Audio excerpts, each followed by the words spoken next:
नमस्कार दोस्तों, मैं हूं लालमन यादव। आप देख रहे हैं पीएन एक्सप्रेस। आइए कुछ प्रमुख खबरों पर एक नजर डालते हैं।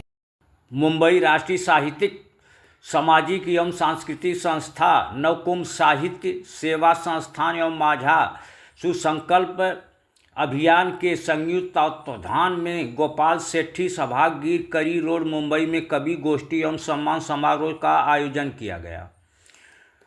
कार्यक्रम की अध्यक्षता वरिष्ठ साहित्यकार अवनीश कुमार दीक्षित दिव्य ने की, जबकि मुख्य अतिथि के रूप में डॉक्टर प्रमोद वाचस्पति, संजय कुमार पांडे सरस तथा डॉक्टर आर.पी. विश्वकर्मा उपस्थित रहे। समारोह का आयोजन कवि एवं पत्रकार विनय शर्मा दीप तथा संयोजक डॉक्टर मंगेश पेडामकर द्वारा किया गया। कार्यक्रम का शुभारंभ सरस्वती वंदना और मंगलाचार्य के साथ हुआ, जिसके बाद 28 कवित्रियों ने अपनी रचनाओं का पाठ कर श्रोताओं को मंत्रमुग्ध कर दिया। आयोजन समिति द्वारा सभी साहित्यकारों और अतिथियों का अंग वस्त्र एवं सम्मान पत्र देकर सम्मानित किया गया। अंत में डॉक्टर मंगेश पेडामकर ने सभी अतिथियों का आभार व्यक्त किया और राष्ट्रगान के साथ कार्यक्रम का समापन हुआ। मुंबई में सजा साहित्य का महाकुंभ कवि गोष्ठी से गुजे काव्य के स्वर साहित्यकार हुए सम्मानित। मुझे एक वाक़या याद आ रहा है कि हम राष्ट्रीय अध्यक्ष जूहू बीच घूम रहे थे। एक महिला बहुत तेजी से चिल्ला चिल्ला के रो रही थी। मैं और अध्यक्ष जी उसके पास गए। थोड़ा सा भीड़ महिला थी। मैंने कहा, आंटी जी आप क्यों रो रही हैं, ऐसी क्या बात है? उन्होंने कहा, बेटा पिछले महीने मेरे पति ने मुझको बहुत मारा पीटा था। मैंने कहा, आंटी जी आपके पति आपको पिछले महीने मारे पीटे थे और आप इस महीने में क्यों रो रही हैं? कहा, बेटा क्या करूं, फुर्सत ही नहीं मिली।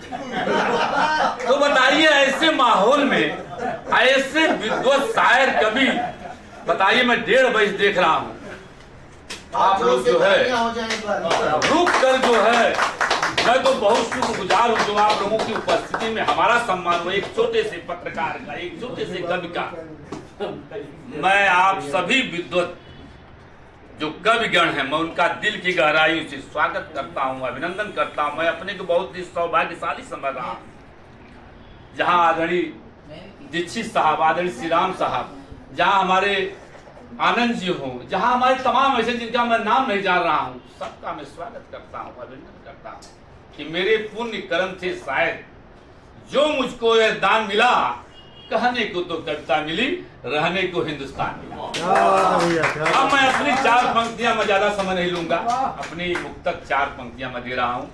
जैसा कि आर्य वर्मा साहब, हमारे श्री राम साहब, बड़ी अच्छी बात आपने कही है कश्मीर की, कि कश्मीर की वादी में घुटन देख रहा हूँ, कश्मीर की वादी में घुटन देख रहा हूँ, अब फूल भी देते हैं चुभन देख रहा हूँ, हालात से तंगा के गजल रोने लगी है, अब पीठ के माथे पे सिकन देख रहा हूँ। लेकिन अब मैं अपनी 4 पंक्तियां दूंगा क्योंकि समय बहुत कम है। आज हम लोग का टिकट भी है, टिकट कटा नहीं है, टिकट 4 पंक्तियां दे रहा हूँ।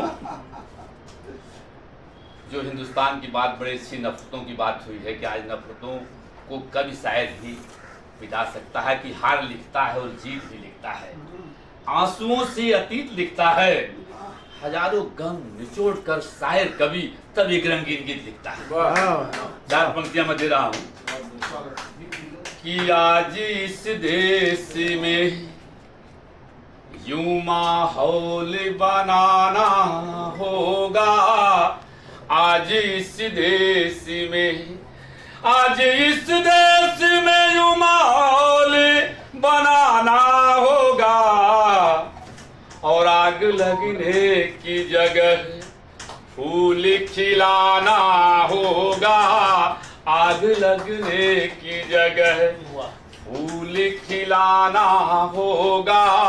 अब तो ये मजहबी झगड़े कभी नहीं होंगे, अब तो ये मजहबी, अब तो ये मजहबी झगड़े कभी नहीं होंगे, अब प्रेम का पाठ मगर सबको पढ़ाना होगा।